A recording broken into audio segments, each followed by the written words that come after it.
নাচে জমানা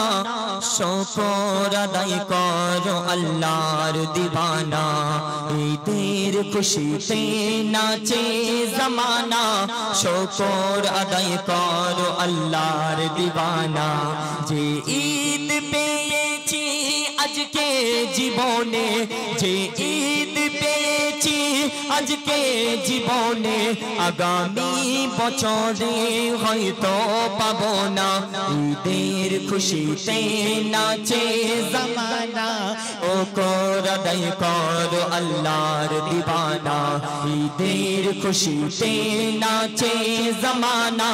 শুকর আদায় করো আল্লাহর দিবানা। আচ্ছা, এই দুনিয়ার জমিনে আমি আপনি আল্লাহ পাককে অনেক ভালোবাসি, কিন্তু আগের বছর এখানে দেখা যায় অনেক ভাইয়ের সঙ্গে আমরা ঈদ মানিয়েছি, হয়তো ঈদগার জমিনে নামাজ পড়তে গিয়েছি, অনেক মানুষের সঙ্গে নামাজ পড়েছি, বাজান মুরব্বি চাচাজানরা অনেকজন নামাজ পড়েছে, কিন্তু এই বছরে কেউ বুকে হাত দিয়ে বলতে পারবে যে আগে যে সঙ্গে ঈদের নামাজ পড়েছি সে আর এই বছরের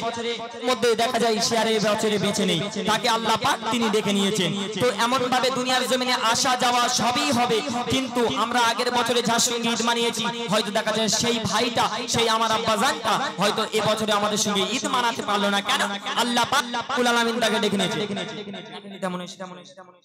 কেটে কেটে যাচ্ছে সাউন্ড, ব্যাটারি শেষ হয়ে গেছে নাকি? কেটে কেটে যাচ্ছে কিন্তু প্রবলেম।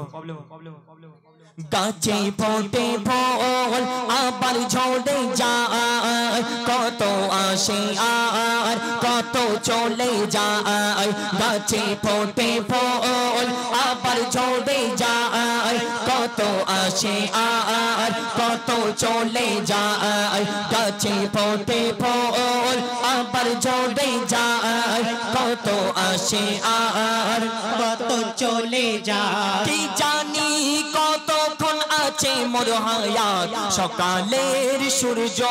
হয়তো দেখা পাবো না ঈদের খুশিতে নাচে জমানা শুকর আদায় করো আল্লাহর দিবানা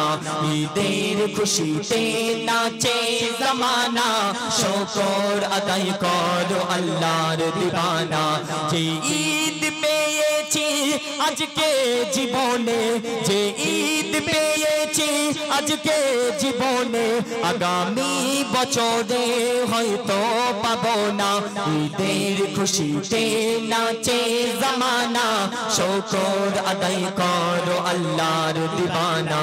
ঈদের খুশিতে নাচে জমানা শুকর আদায় করো আল্লাহর দিবানা। এই যে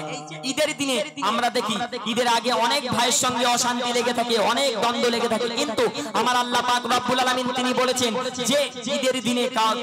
কারোর সঙ্গে অভিমান করে থেকো না, কেন? এই ঈদের দিন আমাদের কাছে বহুত একটা পরিপূর্ণ দিন, তাই কবি ছন্দের মাধ্যমে মূল্যবান করে কবি লিখছে রাখবে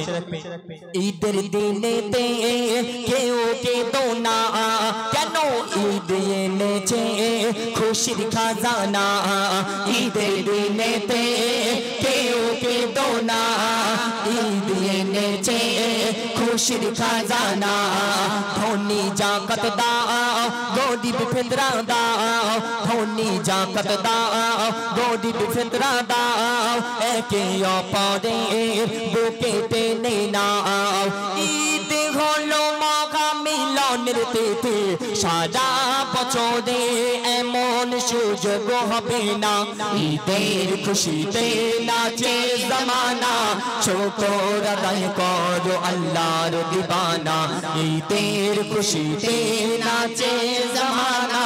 শুকর আদায় করো আল্লাহর দিবানা। আগে কেমন হতো যে ঈদ হলে আর ঈদের প্রত্যেকটা রাস্তার মোড়ে মোড়েতে আমার যুবক ভাইরা কি করতো, একটা করে স্টেজ একটা করে প্যান্ডেল করতো, আর সেখানে দেখবেন আমি এই সময়ের কথা বলছি না, অনেক আগের সময়ে আমার যুবক ভাইরা প্রত্যেক রাস্তার মোড়ে মোড়ে একটা করে প্যান্ডেল করবে, স্টেজ করবে, কিছু বক্স নিয়ে আসবে, নিয়ে এসে কি করতো সেখানে ড্যান্স হাঙ্গামা অনেক গান বাজনা তারা করতো, কেন? আর কি করতো সেই রাস্তা দিয়ে যখন কোনো যুবক যুবতী মেয়েরা যখন সেই রাস্তা দিয়ে যেত তারা সেই সেখানে দাঁড়িয়ে দাঁড়িয়ে আরো কত কি করতো, কেননা সেই সময় একটা সময় ছিল যে সময় ড্যান্স হাঙ্গামা চলতো, কিন্তু আল্লাহ পাক পাক রব্বুল আলামিন আমার আপনার নবী করিম সাল্লাল্লাহু আলাইহি ওয়াসাল্লাম ধরার বুকে বাঁধালেন, তার উম্মতদেরকে এমন করে দিলেন যে আমার আপনার নবী করিম আমার আপনার নবী করিমকে আমরা কত ভালোবাসি। সেই যুবক ভাইরা আগের থেকে পরিবর্তন হয়ে গিয়ে এখন সেখানে ঈদে মিলাদুন নবী গজলের অনুষ্ঠান আল্লাহ পাকের নিয়ামতের কিছু কিছু কাজ তারা করে থাকে। তো সেই স্টেজ প্যান্ডেল যখন করে সেখানে আরো কি হয়, কবি ছন্দের মাধ্যমে আরো অতি মূল্যবান কথাই কবি লিখছে। দেখুন, পাড়ার মোড়েতে দেয় পাহারা কাদা, পাড়ার যত সব হিরো ছেলেরা, পাড়ার মোড়েতে দেয় পাহারা, পাড়ার যত সব হিরো ছেলেরা, হিল তলা জুতো আর নেটের শাড়ি পরে আসিবে কত সুন্দরী, পাড়ার মোড়েতে দেয় পাহারা, পাড়ার যত সব হিরো ছেলেরা,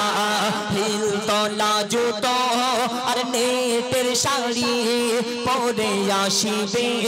কত সুন্দরী। এমডি মইদুল ইসলামের ঈদ পাড়ায় কখনো দেখা হলো না, ঈদের খুশিতে নাচে জামানা, শুকর আদায় করো আল্লাহর দিবানা, ঈদের খুশিতে নাচে জামানা, শুকর আদায় করো আল্লাহর দিবানা। যে ঈদ পেয়েছি আজকে জীবনে, যে ঈদ পেয়েছি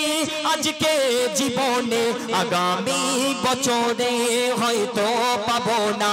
ঈদের খুশিতে নাচে জমানা, শুকর আদায় করো আল্লাহর দিবানা, ঈদের খুশিতে নাচে জমানা, শুকর আদায় করো আল্লাহর দিবানা, ঈদের খুশিতে নাচে জামানা, শুকর আদায় করো আল্লাহর